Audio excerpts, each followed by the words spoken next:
Ikhwani rahimakumullah, saya mau nanya satu pertanyaan sederhana. Pilih mana? Dapat 1 sen berkah atau 1 triliun nggak berkah? Jawabannya mesti ngeyel gitu. Saya yakin itu yang nggak ada di opsi 1 triliun berkah. Nah, ini jawabannya kelihatannya betul, tapi salah. Dari pertanyaan tadi, betul pertanyaannya ya. Jawabannya kelihatannya betul, tapi salah. Karena ngeyelnya itu membuktikan takut kalau 1 sen yang berkah itu sedikit.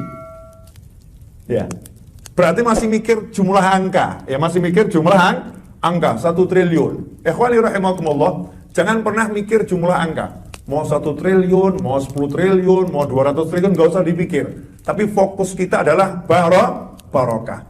Nah, karena banyak orang mikir angka, akhirnya demi angka ini berkah disingkirkan. Oh, saya ngurusin musola sama takmir cuma digaji 10.000, mana mungkin bisa makan angka. Ya, angka. Apalagi guru TPA digaji sama ibu-ibu. Ya, ibu-ibu dapat dari bapak suaminya. Guru TPA gajinya 1 bulan berapa? Ini 1 anak 5.000 rupiah. Santri TPA-nya cuma ada 10 orang. 1 bulan dapat 50.000 rupiah. Kalau ngitung angka, Masya Allah, kalimatnya kapan sugih? Kapan saya kaya? Ini buat beli beras saja nggak cukup untuk hidup berapa hari ini, habis ini, nggak bisa mikir angka. Nah, kalau kita terbiasa mikir angka dulu, repot hidup ini. Ya, hidup itu nggak boleh mikir angka. Dalam kehidupan kita nggak boleh mikir angka, mikirnya berkah. Kalau udah mikirnya berkah, yang lain akan ikut. Gak usah dipikir, yang lain akan ikut. Karena al-barokah artinya apa? An-numu. Berkah itu sesuatu yang tumbuh. 1 triliun kalau ujung-ujungnya masuk penjara ngapain? Iya, 1 triliun kalau ujung-ujungnya sakit, gak bisa ngapain. Tapi kalau berkah seperti tanaman. Tanamannya dia tumbuh, tambah besar. Itu barokah. Sehingga berkah itu manfaatnya bukan untuk kita sendiri, tapi manfaatnya untuk orang banyak. Berkah itu bukan untuk orang di sekitar kita, bahkan untuk anak keturunan kita, untuk cucu-cucu kita, terus cicit kita, mungkin sampai yaumil qiyamah. Barokahnya nggak hilang, terus ada.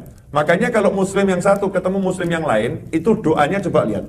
Assalamualaikum warahmatullahi wabarakatuh. Ini doa loh ya. Assalamualaikum, semoga selamat itu selalu menyertai kalian. Warahmatullah, rahmat juga menyertai kalian. Khusus berkah tidak mengatakan semoga berkah menyertai kalian, enggak. Tapi wabarakatuh, dan semoga berkah menyertai kalian.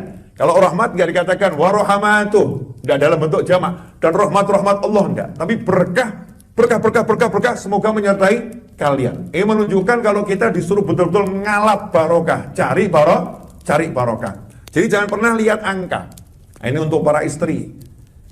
Kalau gaji suaminya itu sedikit, jangan ngomong, ya, urip sama kamu gaji cuma segini, kamu mintanya macem-macem. Suaminya jawab, insya Allah barokah.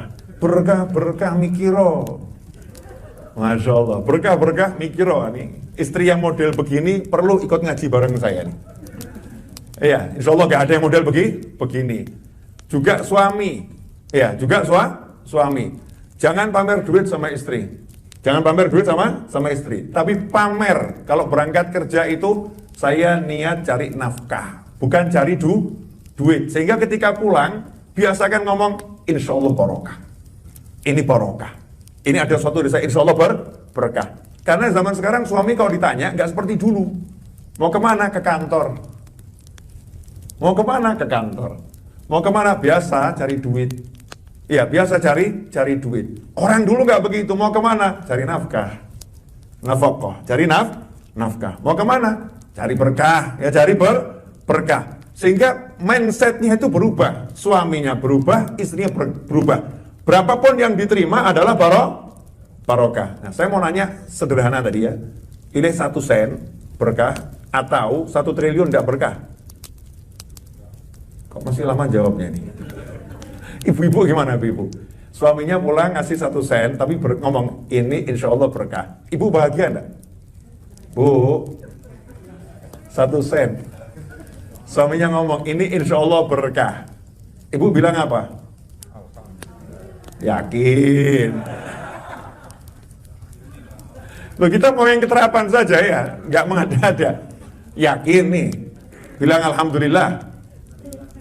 Innalillah. Katanya sama-sama syariat, sama-sama bersyariat, kan banyak kalimat pilihannya. Bisa alhamdulillah, bisa innalillah. Mungkin istri pilih innalillahi wa inna ilaihi rajiun. Kalau milihnya seperti itu berarti lagi kena musibah. Lah musibah itu pasti nggak enak. Ya pasti nggak enak. Tapi kalau dengar kalimat ini insya Allah berkah, diyakini itu, barokah itu diyakini, amin. Ya amin. Berkah apa insya Allah? Berkah. Jangan mikir, ini bisa dibuat beli apa, bisa buat dibeli apa. Jangan dipikir. Nanti akan ada keajaiban. Namanya berkah itu tumbuh kok. Namanya berkah itu tumbuh. Nanti akan ada keajaiban. Saya ngomong begini karena sudah banyak contohnya. Jadi bukan teori ya, sudah banyak contohnya. Dan itu yang diajarkan sama Allah dan Nabi itu bukan teori ya. Nabi SAW, jangan salah. Guru-guru tuh ngajarinya teori. Hasil penelitian fulan. Kalau Kanjeng Nabi SAW bukan teori, tapi ilmu pasti. Teori bisa berubah.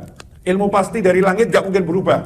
Wahyun yuha. Tidaklah Nabi SAW itu berbicara dari hawa nafsunya, kecuali wahyu yang diberikan kepada beliau dari Allah Subhanahu wa Ta'ala. Yang berbicara Nabi, tapi Nabi dikasih tahu sama Allah Subhanahu wa Ta'ala yang menciptakan segala sesuatu. Jadi gak mungkin keliru.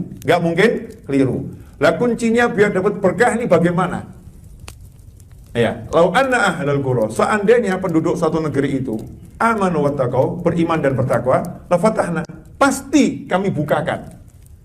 Kalimatnya pasti kami bukakan keberkahan dari bumi, dari langit, pasti kami bukakan itu. Berarti ada sesuatu yang tertutup. Kalau dibuka, berarti ada sesuatu yang tertutup. Berkahnya sudah ada di langit, berkahnya ada di bumi, tapi tertutup untuk dia. Kenapa tertutup untuk dia? Belum dibuka. Siapa yang bisa buka? Allah Subhanahu wa Ta'ala. Bagaimana Allah akan bukakan untuk dia? Kalau dia beriman dan bertakwa. Iman dan takwa. Nah, imannya dulu sekarang, sebelum takwanya. Saya mau nanya ini, tugasnya OJK ngapain Pak? Yang paling pokok? Menguasai industri jasa keuangan. Misalnya ada satu perusahaan gitu, atau di lembaga keuangannya. Seluruh sektornya ya. Kalau ada yang nggak beres keuangannya, melanggar aturan, OJK bisa nutup itu. Tentunya oleh proses itu bisa nutup. Oke. Berarti OJK ditakutin ya? Sama yang maksudnya sama yang melanggar-langgar itu. Sama yang melanggar OJK ditakutin. Oke. OJK meneliti pergerakan keuangan dari lembaga-lembaga yang ada. Sekarang saya mau nanya, lah yang meneliti Anda semua siapa? Yang meneliti saya siapa? Yang meneliti dan tidak perlu meneliti, kelihatan semua. Siapa? Allah Subhanahu wa Ta'ala. Nah, iman nggak ini? Saya, Anda, kita, iman nggak kalau setiap detik dilihat, diawasi, diteliti sama Allah Ta'ala? Nggak ada yang luput. Pasti kelihatan semua. Iman nggak? Kalau udah percaya itu, iman itu, insya Allah berkahnya datang. Tapi kita ini imannya sampai di mana? Cuman mungkin percaya, ya percaya dilihat sama Allah, tapi nggak iman. Contoh begini, iman beneran ya. Iman itu ada artinya percaya, ada artinya sudah betul-betul mengakar jadi keyakinan yang luar biasa. Contoh misalnya nih, ibu-ibu di rumah masak, kompor menyala. Mau nggak tangannya didekatkan ke api? Nggak mau. Boleh wajannya boleh. Ya, dandangnya silahkan. Tapi tangan nggak boleh dekat sama api. Kenapa? Yakin ini akan membakar, ini panas, ini bisa merusak. Itu namanya iman yang benar gitu. Tahu, kemudian meyakini sehingga akan menghindari kalau itu berbahaya. Betul? Akan mendekati kalau itu bawa manfaat. Nah, kita iman sama Allah Ta'ala ini imannya seperti apa? Kalau urusan duit, mau berkah nomor 1, harus percaya semua urusan duitmu, rezekimu sudah ditanggung sama Allah Ta'ala. Pintermu, hebatmu, usahamu, rekayasamu, semua usahamu tidak tidak akan bisa mendatangkan uang serupiah pun. Nggak akan bisa.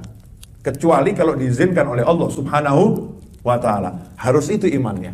Maka kalau ada orang meyakini usahanya dia bisa mendatangkan duit tanpa izin Allah ta'ala, dia telah musyrik, menyekutukan Allah Subhanahu wa ta'ala. Bahkan ngeri kalau dalam ilmu tauhid.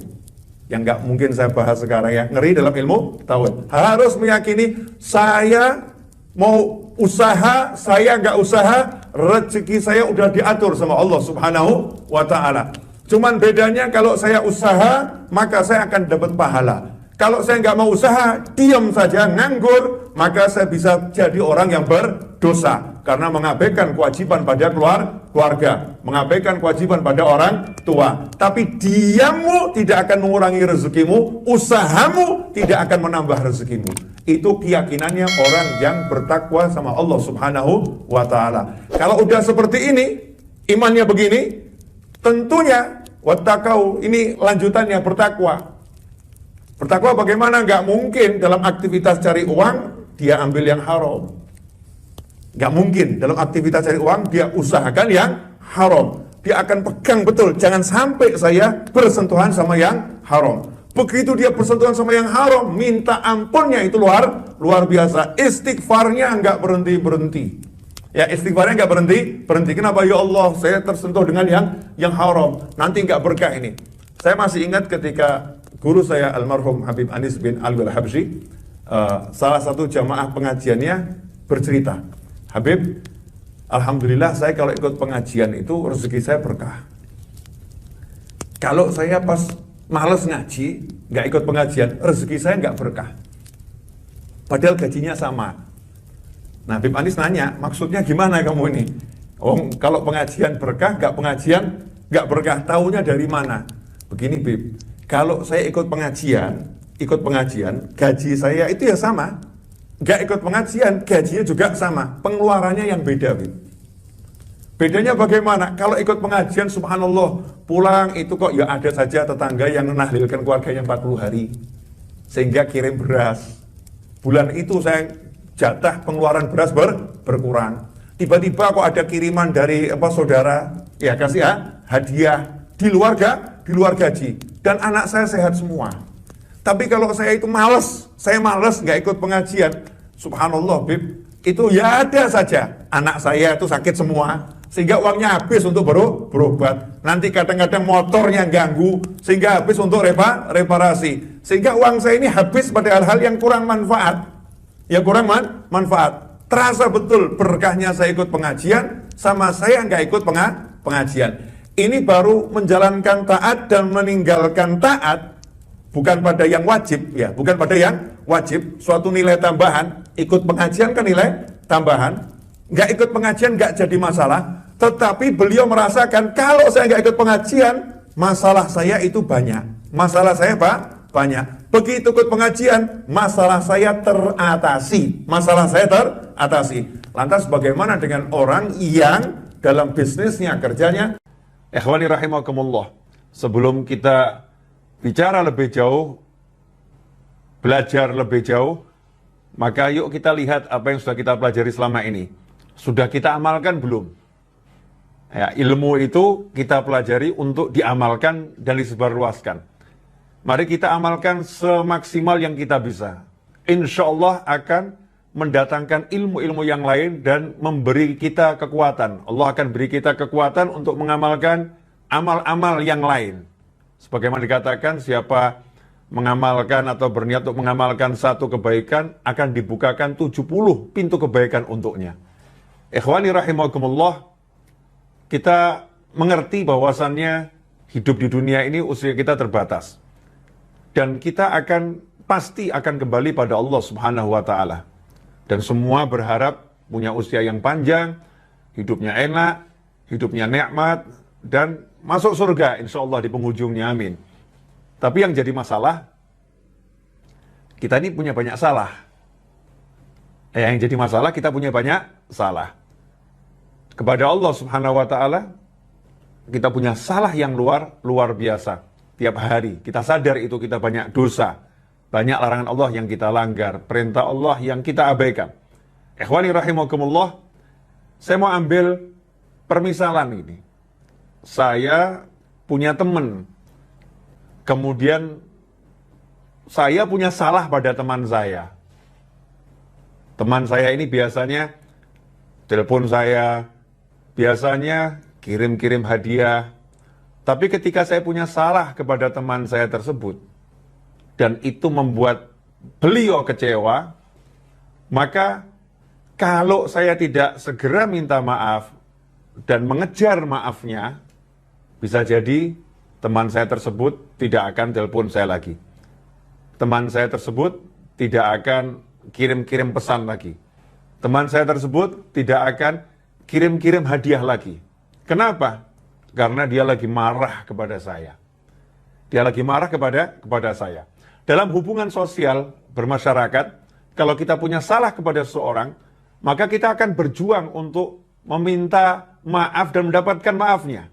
Seorang suami, dia berjuang untuk mendapatkan maaf istri. Seorang istri berjuang untuk mendapatkan maaf suami.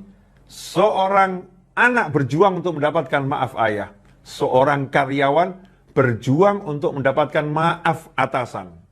Semua itu demi hubungan yang baik dan menyenangkan. Tapi masalahnya kok nggak begitu ya kalau kita punya salah sama Allah Ta'ala. Kenapa kita nggak mengejar ampunan Allah?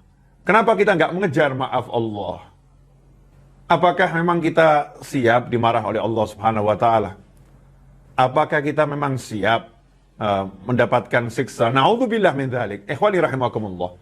Inilah sumber berbagai permasalahan. Inilah sumber berbagai hal yang tidak menyenangkan dalam kehidupan dunia kita.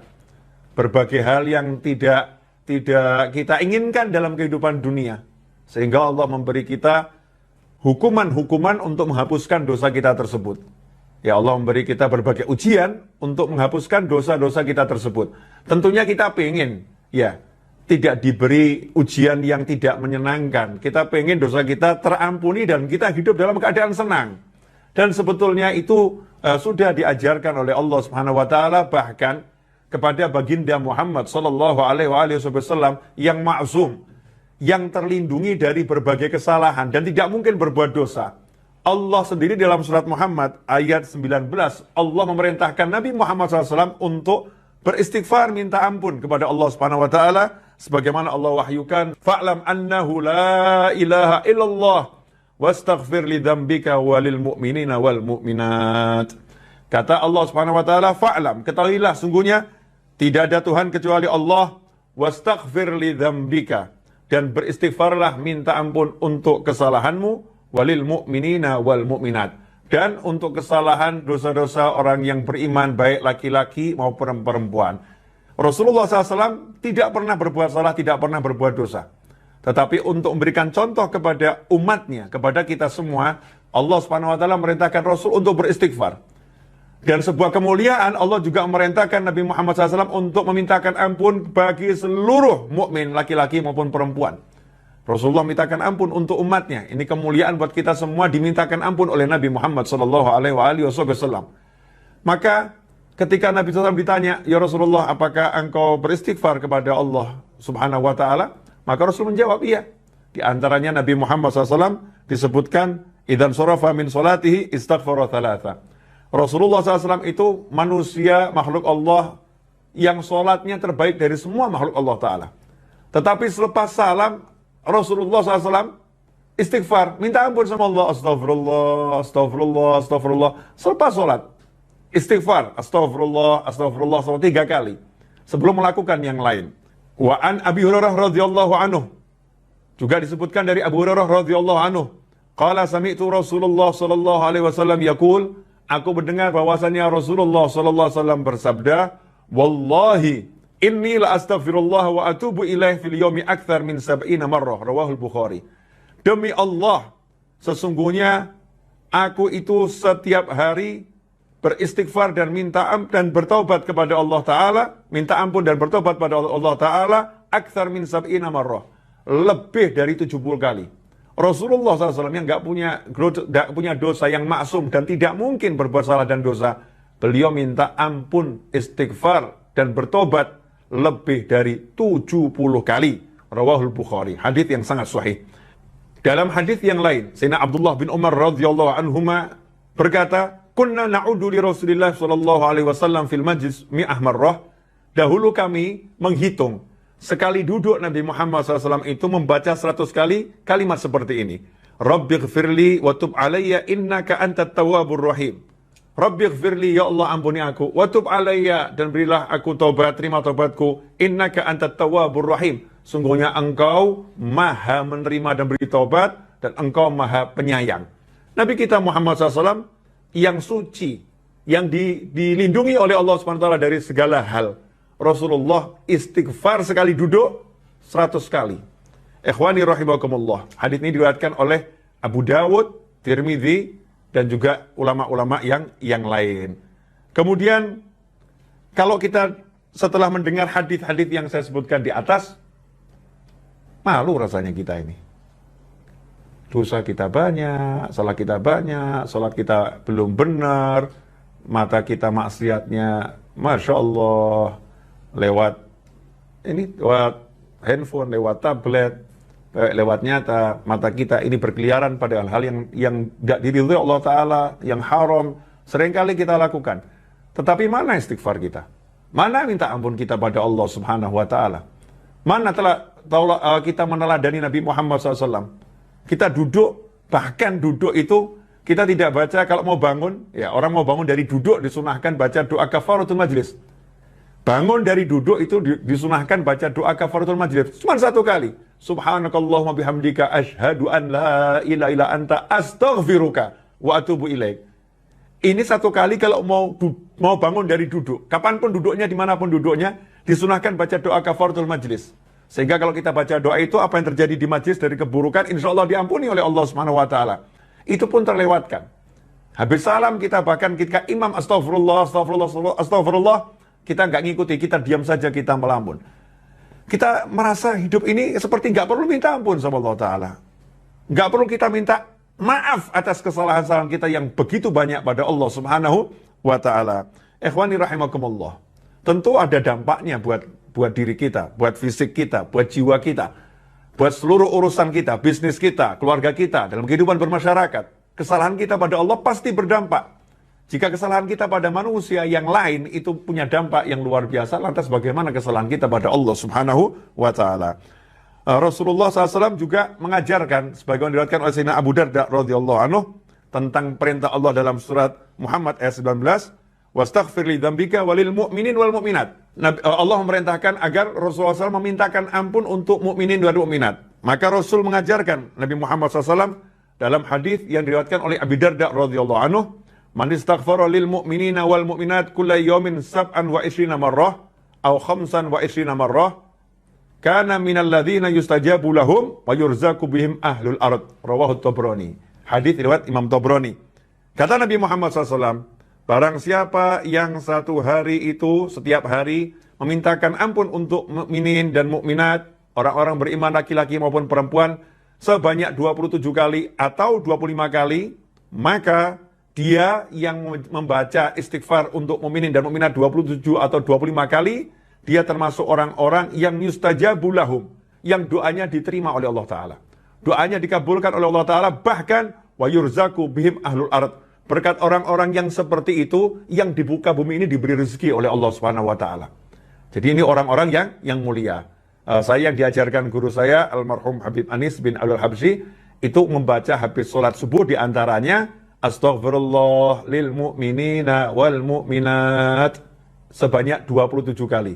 Astaghfirullah lil mu'minina wal mu'minat. Dengan tulus, ya, kita memintakan ampun untuk saudara kita mukminin dan mukminat. Sehingga mungkin ada orang yang terlelap dalam tidur, ada orang yang lagi bermaksiat pada Allah Ta'ala, saudara mukmin yang lain memintakan ampun untuknya. Ikhwani rahimakumullah.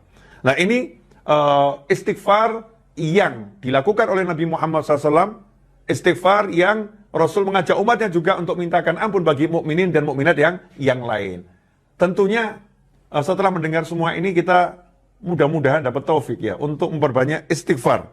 Nah, apa manfaatnya istighfar? Apa keutamaan istighfar? Istighfar itu di antara manfaatnya adalah pengaman dari azab. Jadi pelindung ya dari siksa. Pelindung dari siksa. Dalam surat Al-Anfal ayat 33 Allah Ta'ala menyatakan, "Wa ma kana Allahu liyu'adzibahum anta fihim wa ma kana Allahu mu'adzibahum wa hum yastaghfirun." Dan Allah tidak akan menyiksa mereka.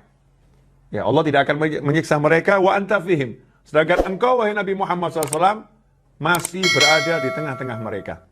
Wa ma kana Allahu mu'adzibahum wa hum yastaghfirun. Dan Allah tidak akan menyiksa mereka sementara di tengah-tengah mereka masih ada orang yang istighfar minta ampun pada Allah Ta'ala. Di antara tafsir ayat ini adalah ayat yang di awal tadi, dan Allah tidak akan menyiksa mereka sementara engkau berada di tengah-tengah mereka, disebutkan ayat ini turun di Mekah. Saat Nabi Muhammad SAW berada di Mekah.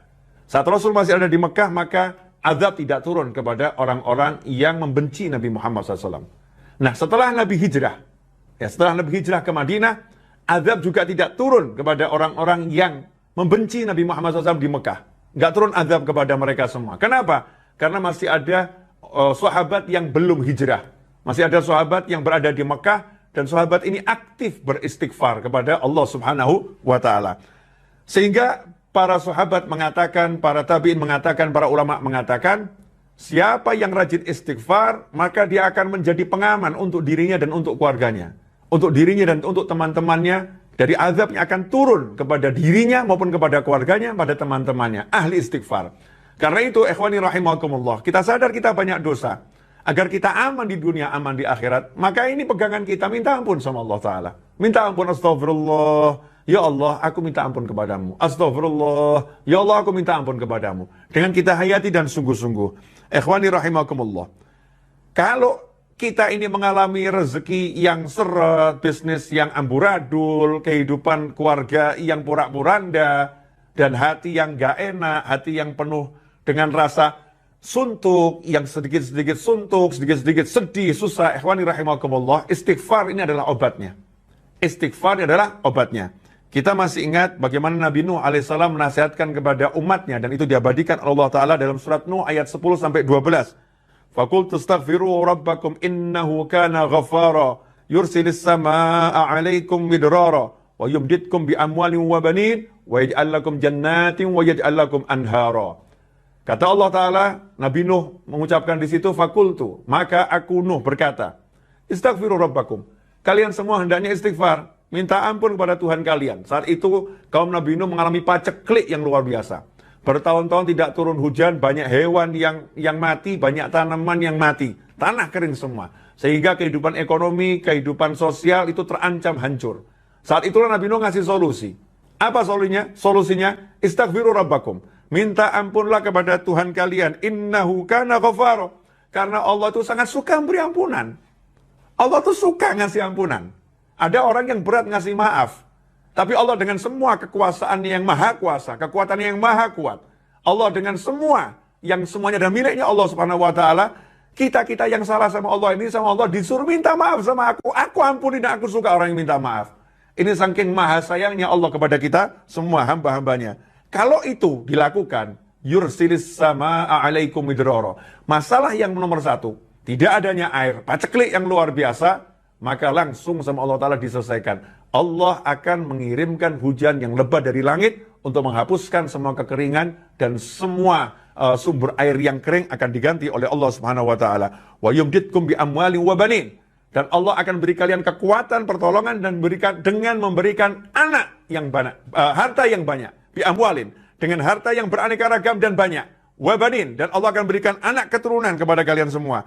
Wa yaj'al lakum jannati wa yaj'al lakum anhara. Allah akan berikan kalian kebun-kebun, dan Allah berikan sungai-sungai yang mengalir di dalamnya. Ikhwani rahimakumullah. Indahnya Al-Quran dikatakan di sini, wa yumditkum bi amwali wa banin. Allah akan beri kalian kekuatan dengan harta yang banyak dan anak yang banyak. Karena ada orang yang punya harta tapi nggak punya anak. Ada orang yang punya anak tapi nggak punya harta. Maka itu tidak lengkap kebahagiaannya. Tetapi Allah katakan orang yang rajin istighfar ini diberi harta yang banyak dan diberi anak yang banyak. Sehingga anaknya tidak jadi masalah dan hartanya akan bawa kebahagiaan untuknya. Ikhwani rahimakumullah. Sehingga Sayyidina Hasan Al-Basri radhiyallahu anhu, ketika datang orang yang gak punya anak, lapor kepada beliau, wahai imam, saya ini gak punya anak keturunan, beri saya amalan. beliau pun mengatakan, bacalah istighfar. Nggak lama datang lagi seseorang yang mengatakan, wahai imam, ya saya ini rezekinya sempit, hidup saya susah, ekonomi saya porak-poranda, beri saya amalan. Imam Hasan Al-Basri pun mengatakan, radhiyallahu anhu, bacalah istighfar. Setelah orang-orang itu pulang, murid-muridnya bertanya, wahai imam, setiap orang yang datang, yang satu minta keturunan, yang satu minta rezekinya lancar, kenapa engkau beri amalan yang sama? Ya, amalannya istighfar, bukan amalan yang berbeda. Maka beliau menjawab, yang ngomong bukan saya, tapi yang ngomong Allah Subhanahu wa taala yang tercantum dalam surat Nuh ayat 10 sampai 12. Di antaranya, wa yumditkum bi amwali wa banin, dan Allah akan beri kalian kekuatan dengan harta yang beraneka ragam dan jumlahnya banyak, dan anak keturunan yang banyak. Ikhwani rahimakumullah. Di antara manfaat istighfar yang lain adalah sebagaimana yang disampaikan oleh Sayyidina Abdullah bin Abbas radhiyallahu ta'ala anhuma dari Nabi Muhammad SAW, di mana Rasulullah SAW bersabda, man lazimal istighfar ja'alallahu lahu min kulli hammin farajan wa min kulli dhikin makhraja wa razaqahu min haitsu la yahtasib. Riwayat Abu Dawud dan Nasai serta Ibnu Majah dan Hakim dan Baihaqi. Nah, ini hadis yang memberi kita semangat untuk semakin rajin istighfar. Man lazimal istighfar, kata Nabi Muhammad SAW, siapa yang tekun, continue, terus menerus beristighfar, istiqomah tiap hari, ja'alallahu lahu min kulli hammin farajan, maka Allah akan menjadikan untuknya apapun rasa suntuknya, min kulli hammin, apapun rasa suntuknya, apapun penyebab rasa suntuknya, maka Allah akan menjadikan untuknya faraja, jalan keluar. Jadi suntuk itu kalau datang, langsung Allah berikan jalan keluar agar suntuknya hilang. Dihapus suntuknya oleh Allah SWT untuk orang yang ahli istighfar. Wa min kulli dhikin makhraja. Kalau dia dalam kesulitan, dalam kesempitan, kalau kata orang Jawa sudah kepepet, ya tidak bisa gerak, min kulli dhikin, sempitnya luar biasa, makhraja. Allah akan selalu memberikan jalan keluar. Dikasih solusi oleh Allah SWT buat orang yang rajin istighfar. Wa razaqahu min haitsu la yahtasib. Dan untuk urusan rezekinya, tidak pernah dia bisa mikir. Kenapa? Karena Allah akan beri dia rezeki min haitsu la yahtasib. Dari arah yang tidak pernah bisa dia pikirkan.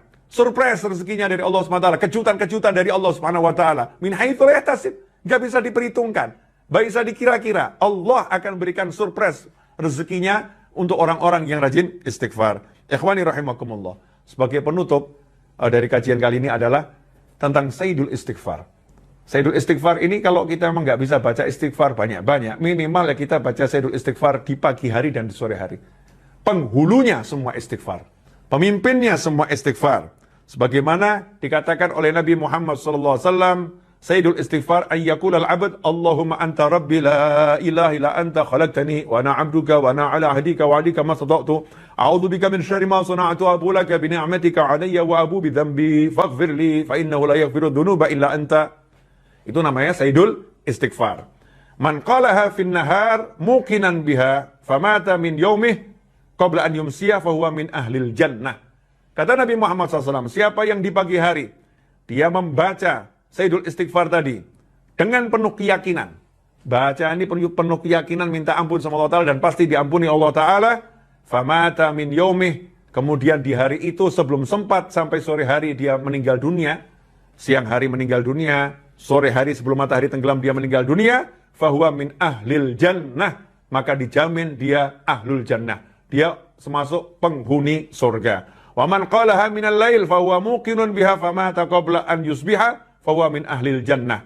Dan barang siapa yang bacanya di malam hari, kemudian dia baca dengan penuh keyakinan, famata qabla an yusbiha, belum sempat matahari terbit, dia meninggal di malam hari itu, maka dia termasuk penghuni surga. Hadis ini diriwayatkan oleh Imam Bukhari. Jadi hadis yang sangat sahih. Ikhwani rahimakumullah. Kesimpulannya, kalau kita mau hidup kita enak di dunia dan Allah mengajarkan kita untuk mendapatkan kehidupan enak di dunia. Rabbana atina fid dunya hasanatan wa fil akhirati hasanatan wa qina adzabannar. Kalau kita mau hidup kita enak di dunia dan enak di akhirat dan enak dimanapun, maka pegang istighfar ini. Yang rajin minta ampun sama Allah Ta'ala. Ya, usahakan istighfar terus. Perbanyak istighfar. Selain sholawat pada Nabi Muhammad SAW, maka istighfar adalah zikir yang terbaik di akhir zaman. Sholawat, istighfar, sodakoh. Kata para ulama, ini zikir yang paling baik di akhir zaman dan zikir yang paling baik untuk orang-orang yang udah usia lanjut. amalan terbaik untuk orang-orang udah usia lanjut. Karena ini amalan-amalan yang menghapuskan dosa dan meningkatkan derajat dengan cepat. Karena itu, siapa yang punya hajat? Siapa yang merasa hidupnya dalam masalah? Siapa yang suntuk? Ya, mungkin kita kurang istighfar. Kita kurang rajin istighfar dan kita kurang minta ampun sama Allah Ta'ala. Saya mengajak diri saya sendiri dan seluruh pemirsa dimanapun Anda berada, kapanpun Anda menyaksikan tayangan ini, yuk setelah ini kita perbanyak istighfar. Mari kita tutup ya majelis ini dengan bersama-sama membaca doa kafaratul majelis untuk kita nanti bangun meninggalkan tempat duduk sudah diampuni oleh Allah Subhanahu wa taala. Bismillahirrahmanirrahim. Allahumma shalli wa sallim ala sayyidina Muhammadin wa ala alihi wa ashabihi ajma'in. Subhanakallahumma wa bihamdika asyhadu an la ilaha illa anta astaghfiruka wa atubu ilaik. Wassallallahu ala sayyidina Muhammadin wa alihi wasallam walhamdulillahirabbil alamin wal afu minkum. Saya minta maaf atas segala kekurangan saya dan semoga ini berkah dan manfaat. Sampaikan pada yang lain, mudah-mudahan menjadi amal jariah buat antum semuanya. Jazakumullahu khairan wal afu minkum. Wassallallahu ala sayyidina Muhammadin wa alihi wasallam walhamdulillahirabbil alamin. Wassalamualaikum warahmatullahi wabarakatuh.